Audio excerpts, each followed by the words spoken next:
Welcome all to சரிதா சமையல். இன்றைக்கி நம்ம சமையலில் கடலை உருண்டை எப்படி பண்ணுறதுன்னு பார்க்கலாம். ரொம்பவே ஹெல்த்தியானது. நம்ம நிறைய செஞ்சு ஸ்டோர் பண்ணி வச்சுக்கூடும் டெய்லி ஒரு உருண்டை சாப்பிட்லாம். உடம்புக்கு ரொம்பவே நல்லது. குழந்தைங்களும் பார்த்திங்கன்னா ரொம்பவே விரும்பி சாப்பிடுவாங்க. அவங்களுக்கும் நம்ம செஞ்சு கொடுக்கலாம். ரொம்ப ஆரோக்கியமாகவும் இருப்பாங்க.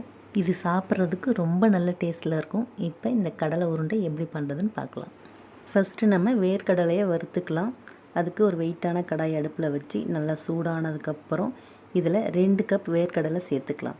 வேர்க்கடலையை சேர்த்துட்டு அடுப்பை மீடியம் ஃப்ளேமில் வச்சுட்டு பொறுமையாக இதை வறுத்துக்கலாம். நம்ம சீக்கிரம் வறுத்து முடிச்சிடலான்னு நினச்சிக்கிட்டு அடுப்பு ஹை ஃப்ளேமில் வச்சு வறுக்கும்போது வேர்க்கடலை கலர் மாதிரி கருப்பாகிடும். அப்புறம் கடலை உருண்டை சாப்பிட்றதுக்கு நல்லா இருக்காது. இப்போ பார்த்திங்கன்னா வேர்க்கடலை நல்லா வறுபட்டுடுச்சு. இதை நல்லா ஆற வச்சு தோல் எடுத்துட்டு கொஞ்சம் முழுசாக இல்லாமல் பாதியாக உடச்சி வச்சுக்கலாம். அடுத்து நம்ம வெள்ளைப்பாகு ரெடி பண்ணிக்கலாம். அதுக்கு ஒரு பேனில் 1/2 டம்ளர் தண்ணி சேர்த்து இதில் 1/2 கப் வெல்லம் சேர்த்துக்கலாம்.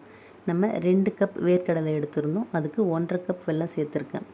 1 கப் வேர்க்கடலைக்கு 3/4 கப் வெல்லம் அளவு கரெக்டாக இருக்கும். நீங்கள் இனிப்பு அதிகம் சாப்பிட்றவங்களா இருந்தால் 1 கப் வேர்க்கடலைக்கு 1 கப் வெல்லம் சேர்த்துக்கலாம். வெல்லம் பார்த்திங்கன்னா நல்லா கரைஞ்சிடுச்சு.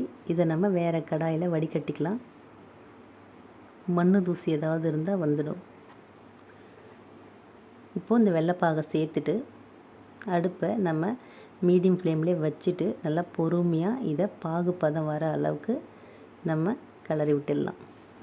5 நிமிஷம் நல்லா கொதித்ததுக்கப்புறம் நம்ம தண்ணியில் விட்டு பார்க்கலாம் பாகு எந்த அளவுக்கு வந்திருக்குன்னு. கொஞ்சமாக தண்ணியில் சேர்த்துட்டு நம்ம இது மாதிரி சேர்த்து பார்க்கும்போது கையில் நமக்கு உருண்டை மாதிரி வரணும். அதுதான் கரெக்டான அளவு. இது பார்த்திங்கன்னா நமக்கு உருண்டை கரெக்டான ஷேப்புக்கு வரலை. இப்போ மறுபடியும் நம்ம 2 நிமிஷம் கொதிக்க வச்சு அதுக்கப்புறம் இது மாதிரி எடுத்து விட்டு பார்க்கும்போது பாருங்கள் கரெக்டாக நமக்கு பிடிக்க வருது. இதுதான் நமக்கு கரெக்டான அளவு. நம்ம கடலை உருண்டையாக பிடிக்கும்போது இந்த அளவு கரெக்டாக இருக்கும். இதுவே நீங்கள் ட்ரேயில் சேர்த்து பர்ஃபி மாதிரி கட் பண்ண போகிறீங்கன்னா பாகை நல்லா உருண்டை பிடிச்சிட்டு ஒரு பிளேட்டில் தூக்கி போட்டிங்கன்னா டக்குன்னு சவுண்டு வரணும். இதுதான் பர்ஃபிக்கான பாகுப்பதம். நம்ம கடலையை உருண்டையாக பிடிக்கும்போது பாகுப்பதம் இந்த அளவு தான் இருக்கணும். அப்போ தான் நம்ம கடித்து சாப்பிட ஈஸியாக இருக்கும். இப்போது இதில் 1/2 ஸ்பூன் ஏலக்காய் பொடி சேர்த்து நல்லா மிக்ஸ் பண்ணிக்கலாம். அடுத்து நம்ம வேர்க்கடலையை சேர்த்து நல்லா கிளறி விட்டுடலாம். 2 நிமிஷம் நல்லா கிளறினதுக்கப்புறம் இதை ஒரு பிளேட்டில் மாற்றி நம்ம சூடாக இருக்கும்போதே உருண்டை பிடிக்கணும். ஆறி போயிடுச்சுன்னா உருண்டை பிடிக்க வராது.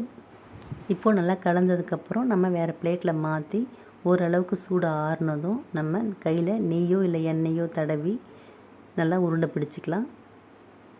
பாருங்கள் நமக்கு எந்த சைஸில் தேவையோ அந்த சைஸில் உருண்டை பிடிச்சிக்கலாம். சப்போஸ் வேர்க்கடலை ஆறிடுச்சு உங்களுக்கு உருண்டை பிடிக்க வரலைன்னா மறுபடியும் இதை கடாயில் சேர்த்து அடுப்பை சிம்மில் வச்சுடுங்க. அப்போ கொஞ்சம் இலகி வரும். நமக்கு உருண்டை பிடிக்க ஈஸியாக இருக்கும். அவ்வளோதாங்க, நம்ம கடலை உருண்டை எல்லாம் சூப்பராக ரெடி ஆகிடுச்சு. நீங்களும் மிஸ் பண்ணாமல் ட்ரை பண்ணி பாருங்கள். ரொம்ப சுவையாக இருக்கும். வீடியோ பிடிச்சிருந்தால் லைக் பண்ணி ஷேர் பண்ணி கமெண்ட் பண்ணுங்கள். என்னோடய மற்ற வீடியோஸ்லாம் பார்க்கணுன்னு நினச்சிங்கன்னா சரிதா சமையலுக்கு சப்ஸ்கிரைப் பண்ணுங்கள். தேங்க்யூ.